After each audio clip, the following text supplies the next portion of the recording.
प्यार पर खत्म करके मोहब्बत की राजनीति करें। लेकिन जब हमारा घर खाली है, हमारे लोग भूखे हैं,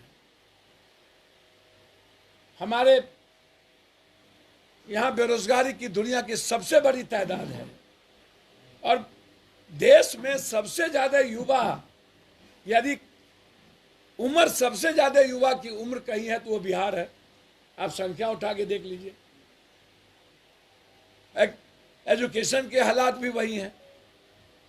तो ऐसी परिस्थिति में एक तो पहले ही जो सीटीएट बीटीएट में रिटर्न एग्जामिनेशन की बात आई, यह प्रक्रिया ही गलत थी। बीच में कोई भी कैबिनेट डिसीजन या कानून बनाना यह कहीं ना कहीं एक सवाल खड़ा करता है कि आपको इतने दिनों के बाद क्या जरूरत पड़ी। क्या इसमें घालमेल है? क्या इसमें माफियाओं के साथ भागीदारी और साझेदारी है पदाधिकारियों की, जो हमारी सरकार को भेग रखी हुई है? एक तो पहले ही हमने गलत कर दिया है और मैं बार बार इसको कह रहा हूं कि अभी सीटीएट बीटीएट भी एग्जामिनेशन से हुआ है और उसको आप पॉलिसी में हाईकोर्ट को दिए हैं। तो अभी ना तो उनके एग्जामिनेशन लेने की कोई नीड्स थी जिसको आप 10-20 सालों से खटा रहे हैं, और न ही नए 4 सालों के बाद आप लगातार जिसको आप सीटीएट बीटीएट में ला करके आज देंगे आज देंगे आज देंगे, अब नई पॉलिसी ले आए। तो ये तंग करने के अलावा दूसरा क्या रास्ता है? और लगभग लोगों की उम्र खत्म हो जाएगी, फिर वो कहाँ जाएंगे?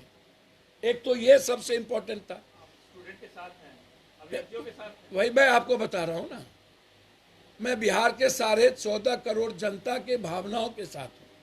मैं बिहार के 14.5 करोड़ जनता के अधिकार के साथ हूँ। मैं बिहार के 14.5 करोड़ जनता की आवाज के साथ हूँ। मैं किसी पर्टिकुलर किसी एक चीजों को लेकर के नहीं। मेरा बिल्कुल कहना है। अब आप दूसरी बात, जो कैबिनेट डिसीजन भी उसमें ये कहा गया कि बिहार में साइंस और मैथ का टीचर प्रतिभावान नहीं होने के चलते हमने, अब तो उसमें भी हमको बेइज्जत कर दिए। बिहार की प्रतिभा का लोहा दुनिया मानती है। नहीं, आर्यभट्ट नहीं, नालंदा, विक्रमशिला, अभी आईटी और आईएम, भले ही हम गरीब हैं, भले ही सब कुछ है संख्या, लेकिन जब टॉप की बात करेंगे देखेंगे तो अभी भी कम ही संख्या में हम नंबर 1 होते हैं। तो इसीलिए यह कहना कि साइंस और मैथ में के कारण ऐसा निर्णय लिया गया है, तो ये तो भाई मेरे ख्याल से ये स्वीकार नहीं है। तीसरी चीज, मैं इस पक्ष में हूं कि आप किसी भी परिस्थिति में 90% नौकरी, हर नौकरी में हमें बिहार का अधिकार चाहिए, बिहार के बच्चे चाहिए, बिहार के खून चाहिए। इसमें कोई समझौता हम और हमारी पार्टी नहीं करेगी। हम बाहरी को दिया जा सकता है। आप 10% बाहरी को 5% दे दीजिए। बाहरी नहीं कहेंगे, वो भी हिंदुस्तान के लोग हैं। बिहार से बाहर हम अन्य लोगों के तरह, हमारा नेचर नहीं है। लेकिन 90% पर कोई कंप्रोमाइज करने की जरूरत नहीं है। मैं बहुत क्लियर हूं इस मामले में, और मैं हर परिस्थिति में मैं विद्यार्थी की बात नहीं करूंगा। विद्यार्थी जी एक एग्रेशन में जाना उनके लिए सही नहीं है किसी भी कीमत पर। मैं इसको उचित नहीं समझता हूं।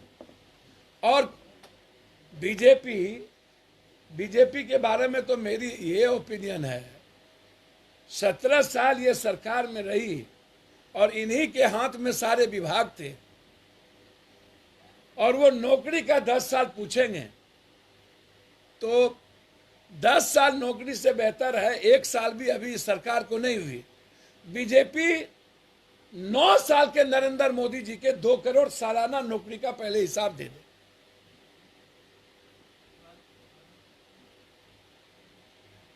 85,000 लाख हजार करोड़ रुपया आरबीआई के जो छपे वो आरबीआई बैंक में नहीं गए, उसका जवाब दे दे। किसानों के आंदोलन को वापस लेने के बाद निर्णय नहीं लिया, उसका जवाब दे दे। महंगाई के साथ गैस सिलेंडर से लेके उसका जवाब दे दे।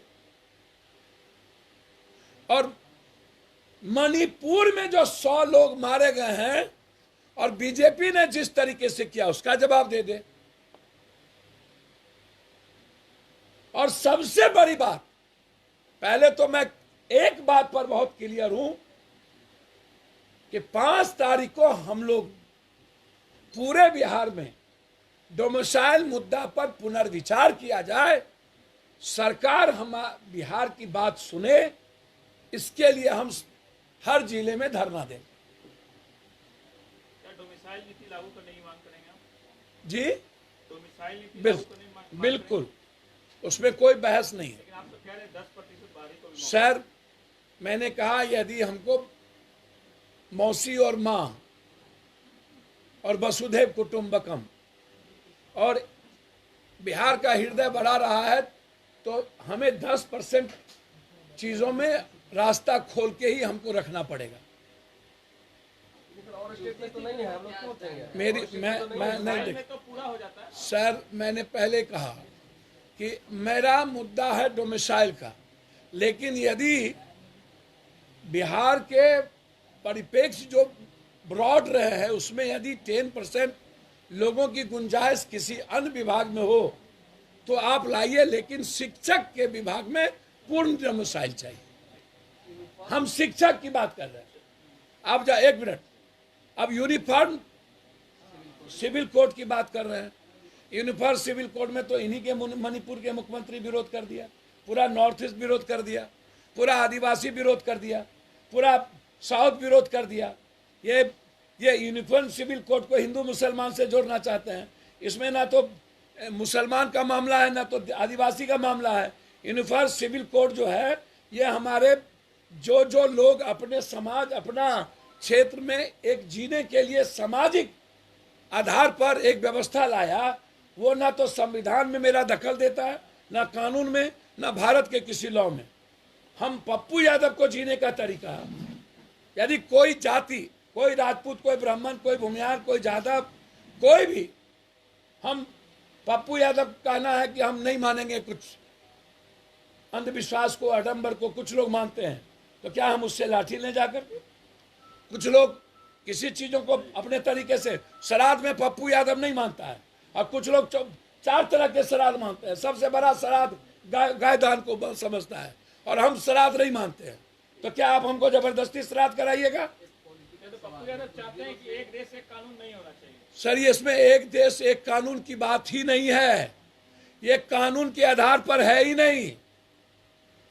ये बीजेपी का प्रोपगंडा, जब कुछ नहीं बचा 2024 में इनके लिए, जब राहुल गांधी जी ने अपने जीवन को दांव पर खेल करके मणिपुर जाते हैं और नरेंद्र मोदी जी से बड़े चेहरे के रूप में सर्वे आ जाता है, और इनकी चिंता डोमिसाइल नहीं है, इनकी चिंता है विपक्ष की एकता, विपक्ष की ताकत। इसीलिए जो मुद्दा डोमिसाइल इसका सिविल कोड का है, यह किसी भी कौम और धर्म से जुड़ा नहीं है। यह मुद्दा है सामाजिक आधार पर। वो नॉर्थ ईस्ट भी है, साउथ भी है, आदिवासी भी है, मुसलमान भी है। सभी समाज के लोग अपने सामाजिक जीवन के आधार को बनाया था कि हमको एक डिसिप्लिन के साथ, अनुशासन के साथ कैसे जीना है। इसमें कानून और संविधान कहीं भी प्रभावित नहीं होता है, कोई धर्म और जाति समाज प्रभावित नहीं होता है। ये बीजेपी का मात्र जो सबसे ज्यादा कभी हिंदू मुसलमान, कभी कोई, कभी ये कौन पिक्चर आदि पुरुष, कभी सावरकर, जब कोई मुद्दा इनके पास विकास का और चुनाव में जाने का नहीं होता है।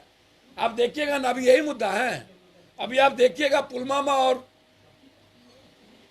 गोधरा के तरह और कई मुद्दे ये लाएंगे। आम आदमी तो समर्थन की बात कर रहे हैं जी आम आदमी तो यूसीसी पर समर्थन की बात सर, आम आदमी का ना कुछ जो बात है वह हमेशा बड़ों के बाप कनियों के बाप नहीं चलेगा।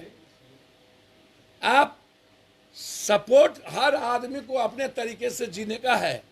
मैं ऐसा मानता हूं किसी भी कानून को धार्मिक आधार पर, और चुनाव के लिए 9 सालों से नरेंद्र मोदी प्रधानमंत्री हैं। पुण्य सुनिए, 9 सालों से नरेंद्र मोदी प्रधानमंत्री हैं और 6 साल अटल बिहारी वाजपेयी रहे। तब इन दोनों आदमी के पेट में सिविल कोड क्यों याद नहीं रहा?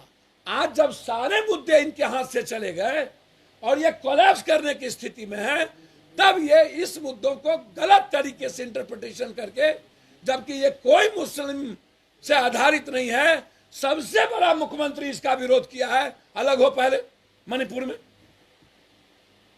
अलग हो पहले, है हिम्मत तो समर्थन वापस ले। और बीजेपी के अध्यक्ष ने राहुल गांधी की बड़ाई कर दी, निकाले पहले उसको। है औकात, है हिम्मत। तो इसीलिए ये पॉलिटिकल मुद्दा नहीं है, ये सामाजिक मुद्दा है और भारत के संविधान और कानून से कोई लेना देना नहीं है। चुनाव से रिलेटेड एक सवाल है। पहले रक्षा मंत्री ने बोला था कि पीओके भी भारत का हिस्सा है, उसको हम लेकर आए। सर इसमें क्या दिक्कत है? कौन लेने देने में दिक्कत कर रहा है? इंटरनेशनल मामला है। आप 9 सालों से कर क्या रहे हैं? गिदर की आप तो हमेशा पाकिस्तान की बात करते हैं, आप तिब्बत की बात क्यों नहीं करते हैं? आप औकात है तिब्बत की बात करने में? औकात है? क्या कहते हैं?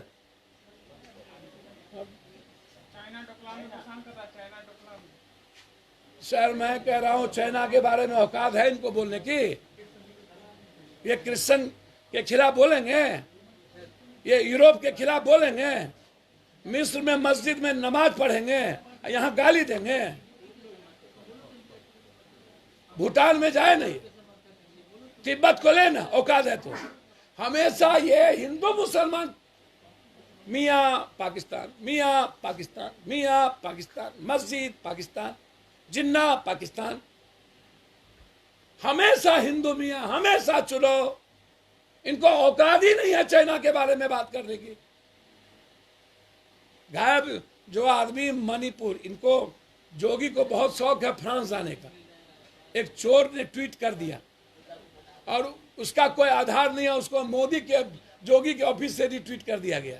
अरे जोगी जी, 6000 किलोमीटर मत जाइए, 2000 किलोमीटर मणिपुर है, इस्तीफा देकर के हिंसा ठीक कर लीजिए औकात है तो।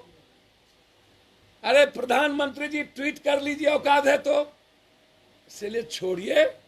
अभी मुझको 2 मुद्दे थे, एक डोमिसाइल मुद्दा था और मेरा एक कंप्लीट रूप से शिक्षक में मैं कंप्लीट रूप से मैं डोमिसाइल चाहता हूं हर कीमत। पप्पू यादव जी, मुख्यमंत्री राज्यपाल से मिल रहे हैं, तुरंत मोदी जी जा रहे हैं, लालू यादव से मिलने का समय मांग रहे हैं, क्या किस रूप में देख रहे हैं? अच्छा, ये हमको क्या थेथरोलॉजी राजनीति से कोई मतलब है भाई? कौन कब मिल रहा है? क्या मुख्यमंत्री जी को ये राइट नहीं है मिलने का?